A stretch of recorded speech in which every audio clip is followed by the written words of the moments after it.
السلام عليكم ورحمة الله وبركاته.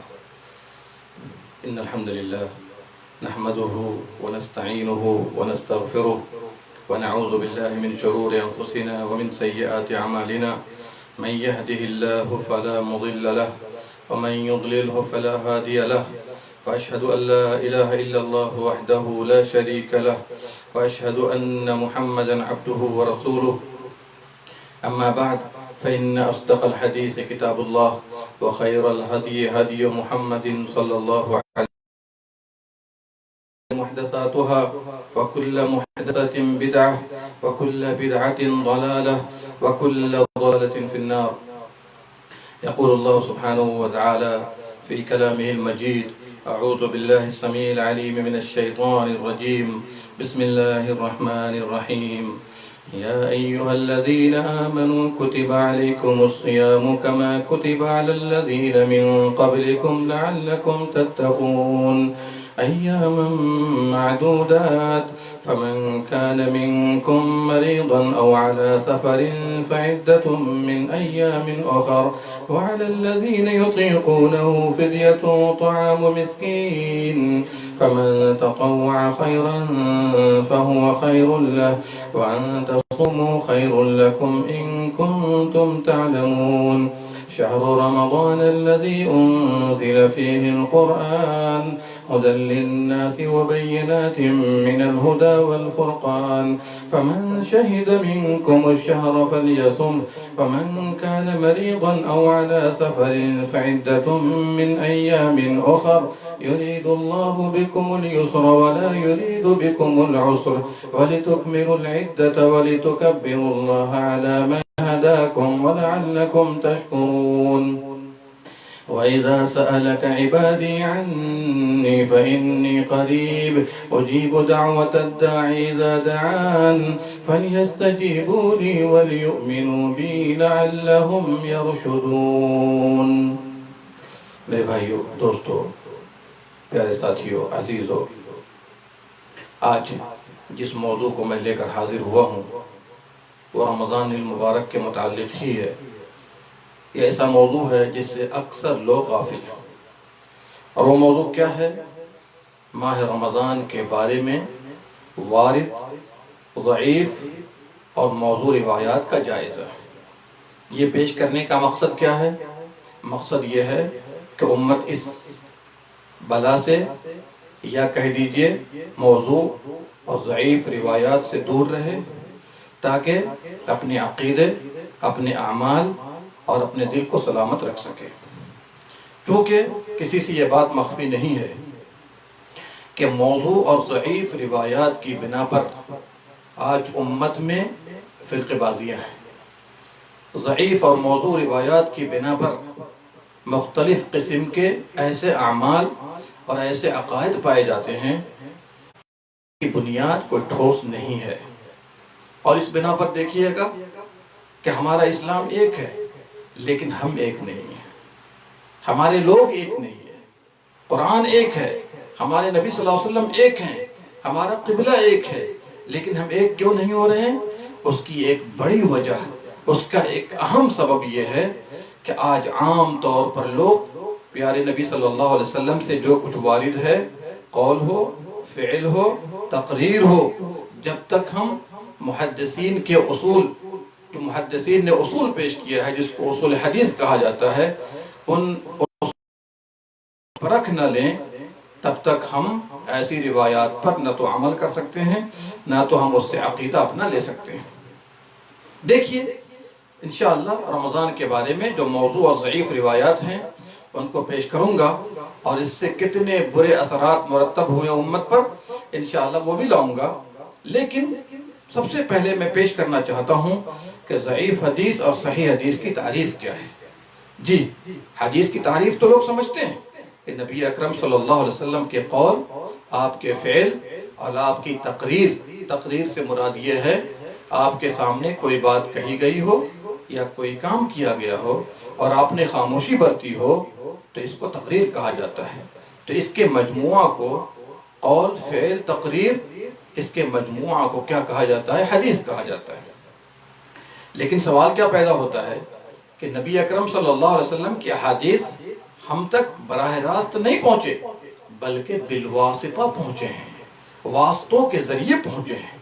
اب جب یہ واسطوں کے ذریعے ہم تک پہنچے ہیں تو ہمیں دیکھنا ہوگا کہ واقعی احادیث کی حفاظت کے لیے سلف صالحین نے، علماء کرام نے، محدثین عظام نے کیا اصول مرتب کیے ہیں جو نقل سے ثابت ہیں، یعنی قرآن و سنت کے دلائل سے، اور ساتھ ہی ساتھ عقل سے بھی ثابت ہیں۔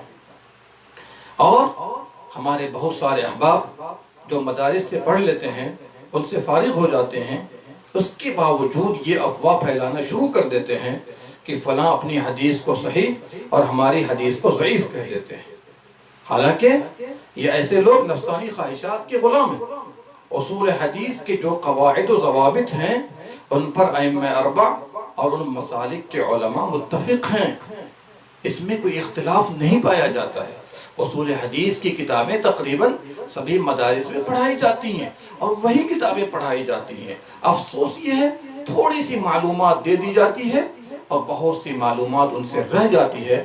اس بنا پر آپ دیکھیے گا کہ صحیح اور ضعیف حدیثوں میں تمیز نہیں کر پاتے اور محدثین کی کتابوں کو پڑھ نہیں پاتے، اس بنا پر خلفشار پیدا ہو جاتا ہے۔ بعض لوگوں کے دلوں میں یہ بات بھی پیدا ہو جاتی ہے کہ فلاں آدمی نبی صلی اللہ علیہ وسلم کے فرامین کو ضعیف کہتا ہے۔ نہیں، اگر کوئی کہتا ہے کہ نبی صلی اللہ علیہ وسلم کی یہ حدیث ضعیف ہے تو وہ یہ سمجھتے ہیں شاید کہ نبی صلی اللہ علیہ وسلم کے فرمان کو ضعیف کہا جا رہا ہے، حالانکہ ایسی بات نہیں ہے، اس لیے کہ نبی صلی اللہ علیہ وسلم کے فرامین ہم تک بالواسطہ آئے ہیں۔ نبی صلی اللہ علیہ وسلم سے صحابہ نے سنا، صحابہ سے تابعین نے سنا، پھر تابعین سے تبع تابعین اور محدثین رحمہم اللہ نے سنا، تو سلسلہ سند میں راویوں کے حال و قال میں بسا اوقات کمی پیدا ہو جاتی ہے، اس بنا پر حدیث ضعیف ہوتی ہے۔ اور اگر حدیث صحیح ہو تو وہ عقیدے میں بھی حجت ہے، وہ اعمال میں بھی حجت ہے، وہ احکام میں بھی حجت ہے، وہ فضائل میں بھی حجت ہے، اور جو کچھ بھی وارد ہو اس کو قبول کیا جائے گا۔ آئیے سب سے پہلے ہم صحیح حدیث کی تعریف پیش کر دیتے ہیں۔ تو علامہ ابن صلاح اور امام سیوطی وغیرہ جتنے محدثین ہیں سبوں نے ایک ہی تعریف کی ہے۔ صحیح حدیث کی تعریف کیا ہے؟ متصل سندہ بنقل العدل الضابط عن مثلہ الى منتہا من غیر شذوذ ولا علہ۔ اس میں 5 باتیں پائی جا رہی ہیں۔ کتنی باتیں؟ 5 باتیں پائی جا رہی ہیں۔ پہلی بات یہ ہے وہ حدیث جس کے راوی عادل ہوں، جس کے راوی عادل ہوں۔ عادل سے کیا مراد ہے؟ مستقیم ہو، اس کے اندر تقوی پرہیزگاری ہو، صاحب صلاح ہو، دیندار ہو، مروت والا ہو، تو اس کو کیا کہا جاتا ہے؟ عادل کہا جاتا ہے۔ دوسری شرط کیا ہے؟ ضابط ہونا چاہیے، یعنی قوت حافظہ مضبوط ہونا چاہیے۔ اگر قوت حافظہ مضبوط ہے، جیسا سنے ویسا ہی بیان کرے، یا سننے کے بعد صحیح طریقے سے لکھ لے، تو انشاءاللہ کوئی حرج کی بات نہیں ہے، اس کو ضابط کہا جاتا ہے۔ ایک ہے ضبط صدر، سینے میں محفوظ کر لے، اور ایک ہے کتابہ، آدمی صحیح طریقے سے من وعن جیسے سنا ہے ویسا لکھ لے، یہ دوسری شرط ہے۔ تیسری شرط یہ ہے سند متصل ہو، یعنی صحابہ کرام کے بعد، چونکہ صحابہ کرام پر کوئی شک نہیں ہے، صحابہ کرام سب کے سب عادل ہیں اور سب کے سب اپنے تقوی اور پرہیزگاری کے اعلیٰ معیار ہیں، تو انشاءاللہ ان پر کوئی شک نہیں ہے۔ ان کے بعد سند متصل ہو، درمیان میں کہیں پر بھی کوئی راوی کٹ اپ نہ ہو، انقطاع نہ پایا جائے، یہ تیسری شرط ہے۔ چوتھی شرط کیا ہے؟ حدیث شاذ نہ ہو، حدیث شاذ نہ ہو، یعنی ثقہ راوی اپنے سے بہتر درجہ کے راوی کی مخالفت کر کے روایت نہ کرے، اس کو شاذ کہا جاتا ہے۔ ٹھیک ہے، اگر دونوں کے درمیان جمع کرنا ممکن نہ ہو تو ایسی حدیث کو کیا کہا جائے گا؟ شاذ کہا جائے گا۔ پانچویں بات یہ ہے حدیث کوئی باریک خرابی بھی نہ پائی جاتی ہو، یعنی ظاہری طور پر دیکھنے میں وہ حدیث صحیح لگے لیکن ایسی باطنی اس میں خرابی پائی جاتی ہے کہ بسا اوقات لوگ اس کو سمجھ نہیں پاتے ہیں۔ اب کوئی راوی حدیث موقوف کو مرفوع کہہ دے تو اس کو کیا کہا جائے گا؟ ٹیکنیکل فالٹ ہے، اور اس کو محدثین کرام ہی سمجھ سکتے ہیں۔ تو یہ 5 شرطیں پائی جائیں گی تو انشاءاللہ ایسی حدیث کو صحیح کہا جائے گا۔ ان ساری شرطوں کے اندر ایک شرط کیا ہے؟ قوت حافظہ مضبوط ہونا چاہیے. اگر صحیح حدیث کے راویوں کے مقابلے میں قوت حافظہ کچھ کمزور ہو تو حدیث حسن کہلاتی ہے. اور جو شرائط حدیث صحیح کے ہوئے اور جو شرائط حسن کے ہوئے اگر اس میں سے کمی پائی جائے تو ایسی حدیث کو ضعیف کہا جاتا ہے. کیا کہا جاتا ہے؟ ضعیف کہا جاتا ہے. چلیے اب یہاں پر چونکہ وقت کم ہے میں آپ کو بتانا چاہوں گا کہ اگر کوئی راوی جھوٹ بولنے والا ہو یا جھوٹ کا الزام لگایا گیا ہو، محدثین نے لگایا ہو، یا قوت حافظہ سخت کمزور ہو، سنا کچھ بیان کچھ اور کر دیا، سند سے کوئی راوی ساقط ہو یا راوی مجہول ہو، اس کا اتا پتہ نہ ہو، یا راوی سند و متن کو الٹ پلٹ کر دیتا ہو، یا حدیث مرسل صحیح قول کے مطابق تابعی اگر کہے کہ نبی صلی اللہ علیہ وسلم نے فرمایا، یہ بھی حدیث ضعیف میں سے ہے، تو یہ ضعیف ہونے کی اور بھی وجوہات ہیں، لیکن ان وجوہات کی بنا پر حدیث کو ضعیف کہا جاتا ہے. آئیے یہاں پر ایک بات واضح ہو گئی ہوگی، جب حدیث ضعیف ہوتی ہے تو شک کا پہلو غالب ہوتا ہے کہ واقعی وہ فرمان رسالت ہے یا نہیں ہے. اگر فرمان رسالت نہیں ہے، شک کی بنیاد پر جو وجوہات اور اسباب گزرے اگر اس میں کمی پائی جائے گی تو پھر یقین نہیں ہے کہ نبی صلی اللہ علیہ وسلم نے فرمایا یا نہیں فرمایا، یا راوی نے خود سے ایسا ذکر کر دیا ہے، اس لیے ضعیف احادیث قابل حجت نہیں ہے. بعض کم فہموں نے حدیث ضعیف کا مطلب سمجھانے کے لیے ایک جعلی مثال پیش کی ہے. کیا کہتے ہیں؟ کیا جب والد ضعیف ہو جاتا ہے تو اسے ہم چھوڑ دیں؟ جس طرح ہمیں ضعیف احادیث کو چھوڑنے کو کہا جاتا ہے، تو ایسے لوگوں کے متعلق میں کہنا چاہوں گا کہ وہ اصول حدیث کا علم حاصل کریں اور وہ اس ظاہر و باہر اور معتمد فن سے ناواقف ہیں، اور ان اصولوں پر تمام فقہاء اور محدثین کا اتفاق ہے. آئیے دوسری بات میں آپ سے یہ کرنا چاہتا ہوں کہ کیا فضائل اعمال میں ضعیف حدیث ہو تو کیا حجت ہے؟ تو یہاں پر میں آپ کو بتا دینا چاہتا ہوں کہ مشہور اہل علم، مشہور محدثین، امام بخاری، امام مسلم، ابن حزم، ابن عربی مالکی، علامہ شوکانی اور علامہ البانی، محققین کی ایک بڑی جماعت نے یہ کہا ہے کہ کوئی بھی عمل اور کار ثواب جب تک صحیح احادیث سے ثابت نہ ہو اس پر عمل نہ کیا جائے گا. ہر آدمی کو اس بات سے ڈرنا چاہیے کہ کہیں ایسا نہ ہو کہ وہ فرمان رسالت مآب صلی اللہ علیہ وسلم میں داخل ہو جائے. آپ نے فرمایا من حدث عنی بحدیث یرا انہ کذب فہو احد الکذابین. جو آدمی میری طرف سے کوئی حدیث بیان کرے وہ خیال کرتا ہے کہ یہ جھوٹ ہے، یعنی اس کے صحت پر یقین نہیں، تو وہ ایک جھوٹا آدمی ہے. صحیح مسلم کا مقدمہ دیکھ لیجئے. تو اس شخص کا معاملہ کیسا ہوگا جس نے اس پر عمل کیا؟ یہ واضح رہے کہ حدیث پر عمل کرنے میں کوئی فرق نہیں، اس کا تعلق احکام سے ہو یا فضائل سے ہو، چونکہ سب شریعت کے ماتحت ہے. تو کیا پتا چلا کہ فضائل کے باب میں بھی ضعیف حدیث قابل حجت علماء کے صحیح قول کے مطابق نہیں ہے. حالانکہ بعض اہل علم نے کہا ہے کہ فضائل کے باب میں تھوڑی تساہلی برتی جائے گی، لیکن صحیح قول یہی ہے، معتدب قول یہی ہے کہ آدمی اس میں بھی حجت نہ مانے چونکہ اس میں شک ہے، اور جب شک ہے تو نبی صلی اللہ علیہ وسلم کا فرمان اسے یقین کے ساتھ نہیں کہا جا سکتا ہے. چلیے ثواب کے لالچ میں اس پر عمل کیا جاتا ہے جبکہ یقینی طور پر ثابت نہیں ہے. مثال کے طور پر سورہ یاسین کے فضائل میں جتنی بھی احادیث وارد ہیں کہ وہ 10 قرآن کے برابر ثواب ہے یا قرآن کا دل ہے یا اس طریقے سے اور بھی فضیلتیں لوگ سناتے رہتے ہیں، اور ایک کتابچہ یا پاکٹ سائز خرید کر لوگ جیب میں رکھتے ہیں اور برابر اسی کو پڑھتے ہیں. تو میرے بھائیو یاد رکھیے ضعیف احادیث یا موضوع احادیث ہو اور آدمی اسی پر دل اٹکا لے تو پھر سمجھ لیجئے کہ یہی خرابی ہے ضعیف احادیث کی. جبکہ یہ تو معمولی خرابی ہوئی، لیکن ضعیف احادیث اور موضوع احادیث پر لوگوں نے عقائد کی بنیاد رکھ دی ہے، یہ اور تباہ کن ہے. اس بنا پر آج فرقے بازیاں عام طور پر ہو رہی ہیں. آئیے ایک اور مسئلے کا حل ہم آپ کو بتاتے چلیں، کیونکہ عام طور پر علماء بھی اس سے غافل ہیں. کیا ہر ضعیف احادیث اگر کثرت طرق سے آئے، یعنی کوئی بھی ضعیف حدیث ہو اگر کثرت طرق سے آئے تو کیا وہ حدیث حسن ہو جاتی ہے اور لائق قبول عمل بن جاتی ہے؟ سوال پیدا ہوتا ہے، چونکہ عام طور پر علماء بھی اس سے غافل ہیں۔ تو میں کہوں گا کہ یاد رکھیے، اگر ضعیف روایات کی تائید کسی بات میں ہو یا کسی بات کی تائید ضعیف روایات سے ہو، تو ہر وہ ضعیف احادیث کثرت طرق سے آنے کی بنا پر قابل عمل نہیں ہوتی۔ یہ دیکھا جائے گا اس میں کہ ضعیف ہونا یا ضعف ہونا یا کمزوری ہونا یہ معمولی ہے یا زیادہ ہے۔ اگر کمزوری سخت ہے تو 50 نہیں 100 روایات بھی مل جائیں تو قابل عمل نہیں ہو سکتی ہے۔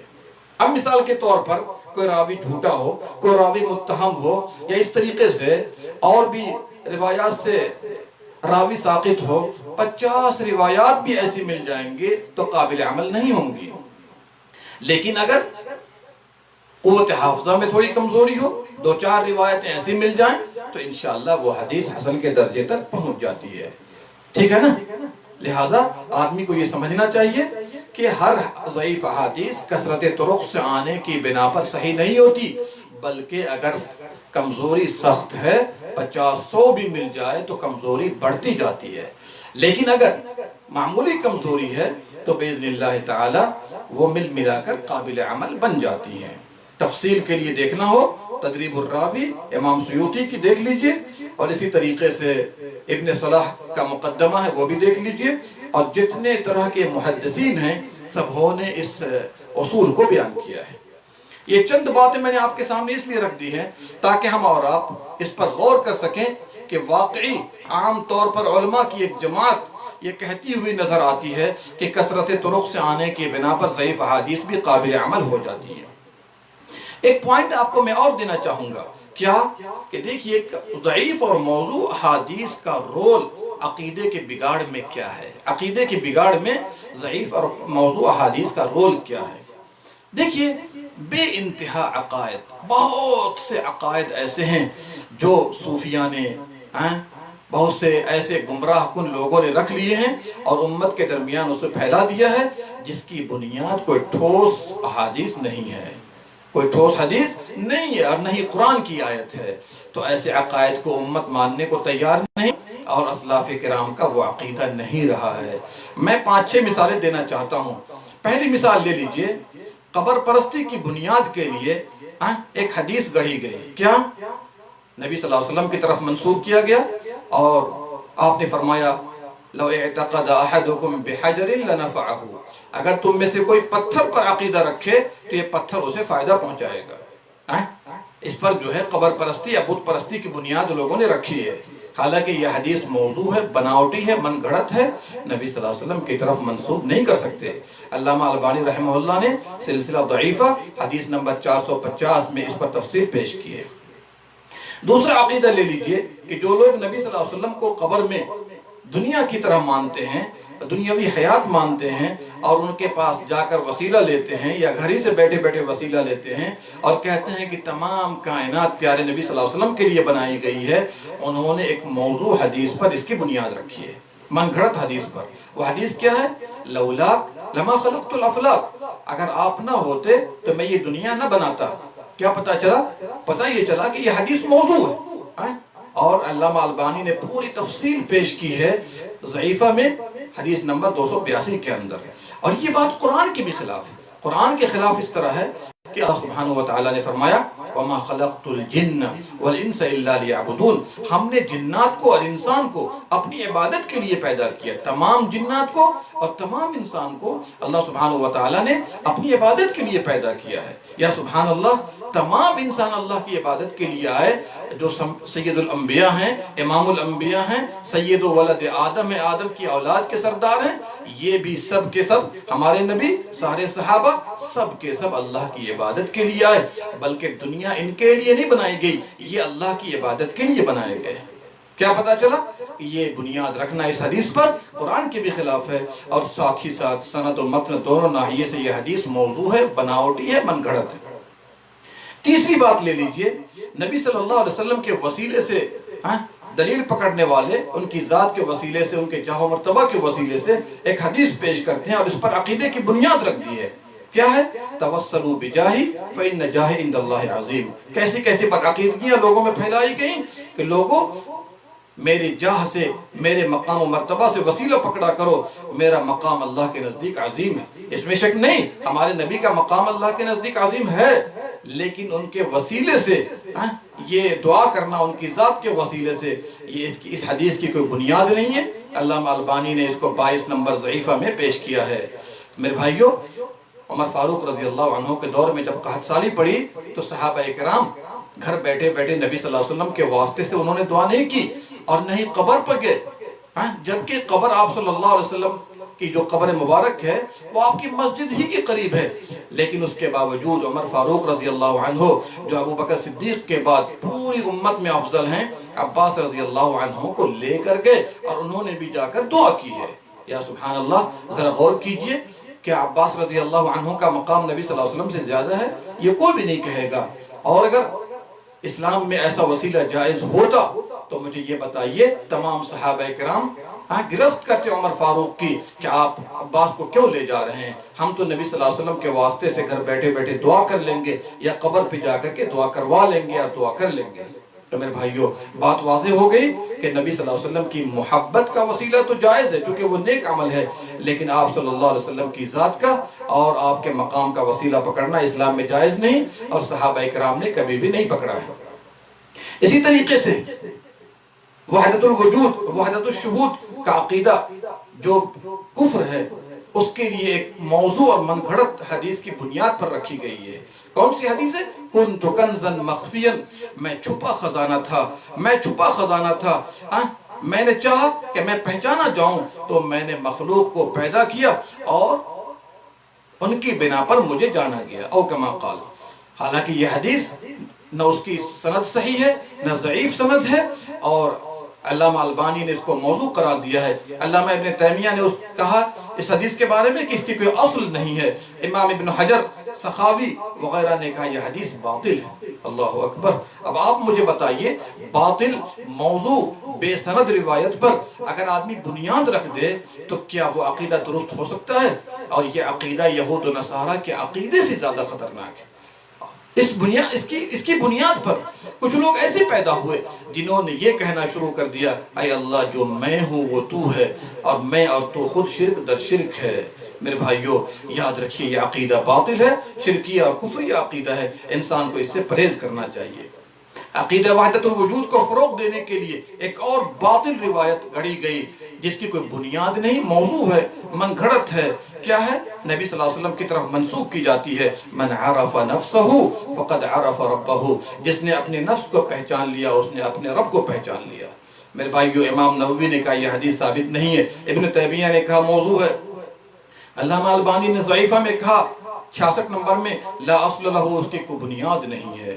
میرے بھائیو، یہ عقیدہ رکھنا کہ دنیا میں جو کچھ ہے صرف اللہ ہے، مخلوقات تو اللہ کے پرتوں اور سایہ ہیں، یہی عقیدہ وحدت الوجود اور وحدت الشہود اور حلول کا عقیدہ مانا جاتا ہے۔ اس سے امت کو پرہیز کرنا چاہیے۔ دیکھا آپ نے، ایسی احادیث جو موضوع ہے، من گھڑت ہے، اس پر عقیدے کی بنیاد رکھی جائے گی تو امت میں خلفشار ہوگا کہ نہیں ہوگا؟ اتحاد امت کیسے ممکن ہوگی؟ ایک اور روایت لوگ پیش کرتے ہیں نبی صلی اللہ علیہ وسلم کے بارے میں، کیا؟ اور اس پر بھی عقیدے کی بنیاد رکھی گئی ہے، اول ما خلق اللہ نور نبیک من نورہ یا جابر، اے جابر، اللہ تعالیٰ نے اپنے نور سے تیرے نبی کے نور کو سب سے پہلے پیدا کیا ہے۔ اور ایک روایت میں خلقنی اللہ من نورہ، اللہ نے مجھے اپنے نور سے پیدا کیا ہے۔ حالانکہ تمام محدثین کے نزدیک یہ حدیث باطل ہے۔ امام ابو نعیم نے کہا باطل ہے، امام ذہبی نے میزان میں کہا کہ جھوٹ ہے، جھوٹ ہے، جھوٹ ہے۔ حالانکہ صحیح حدیث کے اندر یہ ہے کہ نبی صلی اللہ علیہ وسلم نے فرمایا اللہ نے سب سے پہلے قلم کو پیدا کیا، اللہ نے سب سے پہلے قلم کو پیدا کیا، اور سب سے پہلے چیزوں کے اندر کس کو پیدا کیا؟ قلم کو، اور اس سے پہلے عرش کو پیدا کیا۔ تو سب سے اول مخلوق کیا ہے جس کو سب سے پہلے اللہ نے پیدا کیا ہے؟ وہ عرش ہے۔ کیا ہے؟ وہ عرش ہے۔ کیا پتا چلا کہ آدمی کو ایسی موضوع اور ضعیف روایات کا سہارا لے کر اسلام میں خلفشار نہیں کرنا چاہیے، اور یہ ساری بے بنیاد باتیں نور من نور اللہ کا عقیدہ گڑھا گیا، حالانکہ قرآن کہتا ہے قل انما انا بشر مثلکم، میں تم جیسا انسان ہوں، یوحا الیہ، فرق یہ ہے کہ میری طرف وحی کی جاتی ہے، میں نبی اور رسول ہوں اور امام الانبیاء ہوں، افضل الرسول ہوں، اور تم لوگوں کے پاس وحی نہیں کی جاتی ہے، دلائل معروف ہیں۔ اسی طریقے سے اگر ایک اور روایت لے لیجئے جس پر عقیدے کی بنیاد رکھی گئی ہے، من زار قبری وجبت لہ شفاعتی، جس نے میری قبر کی زیارت کی اس کے لیے میری شفاعت واجب ہو گئی۔ اور ایک روایت میں ہے جس نے میری زیارت کی، اب میرے باپ ابراہیم کی زیارت کی، 1 سال میں دخل الجنہ، جنت میں داخل ہوا۔ امام ابن تیمیہ، امام نبوی رحمۃ اللہ علیہ نے کہا یہ ساری روایتیں اس طرح کی سب موضوع ہے اور یہ ضعیف نہیں ہے بلکہ من گھڑت ہے۔ اس بنا پر دیکھیے آج لوگوں کے نزدیک اتنا عقیدہ مشہور ہوتا جا رہا ہے کہ لوگ مکہ جاتے ہیں، اگر مدینہ نہ لے جایا جائے تو پھر مکہ جانے کو بھی بہت سے لوگ تیار نہیں ہوتے ہیں۔ کیوں؟ اس لیے کہ ان کے نزدیک مکہ جانے سے زیادہ اہم مدینے کی زیارت ہے۔ حالانکہ میں یہ نہیں کہتا ہوں کہ مدینہ نہ جایا جائے، مدینے کی زیارت سنت ہے، مستحب ہے، اجر و ثواب ہے، مسجد نبوی کی زیارت ہے، آپ کی قبر مبارک کی زیارت ہے، لیکن لوگوں کے نزدیک یہ اہمیت رکھنا کہ ہم مکہ نہیں جائیں گے اگر گاڑی اور بسیں مدینہ نہیں جاتی۔ میری بات سمجھ میں آ رہی ہے؟ اس لیے میرے بھائیوں، یہ عقائد کو خراب کرنے میں موضوع اور ضعیف روایات کا بڑا اہم رول ہے، آدمی کو چاہیے اس پر غور کر لے۔ چلیے اب آتے ہیں اپنے موضوع کی طرف۔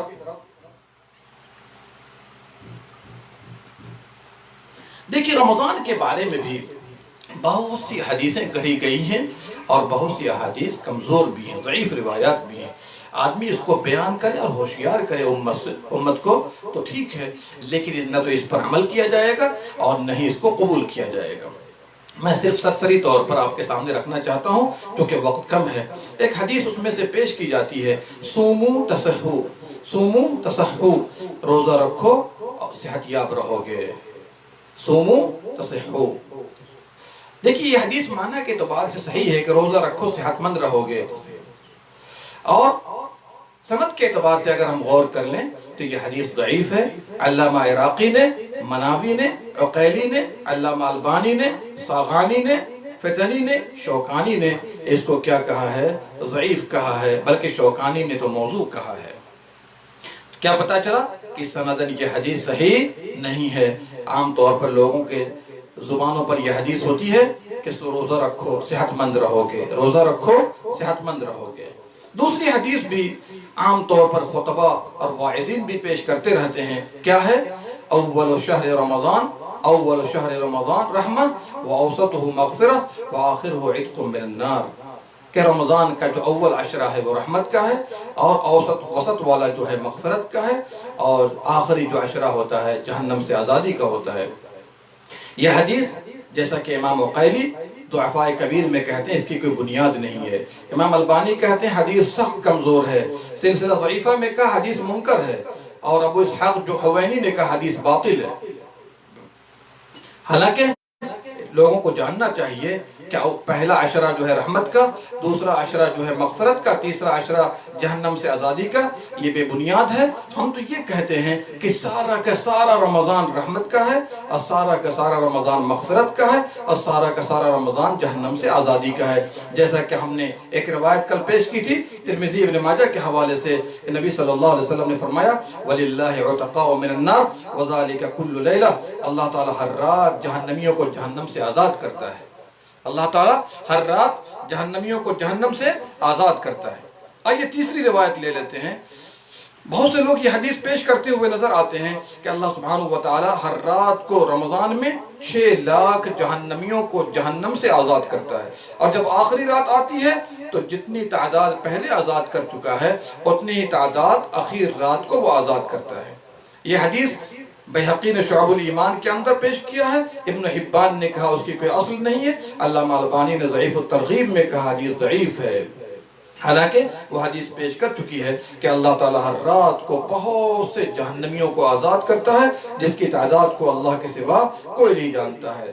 تو دن میں بھی آزاد کرتا ہے جیسا کہ بعض روایت میں ہے، لیکن زیادہ تر عام طور پر رات کو آزاد کرتا ہے۔ وَذَلِكَ فِي كُلُّ لَيْلَةٍ، ہر رات کو اللہ سبحانہ وتعالی جہنم سے آزاد کرتا ہے۔ اسی طریقے سے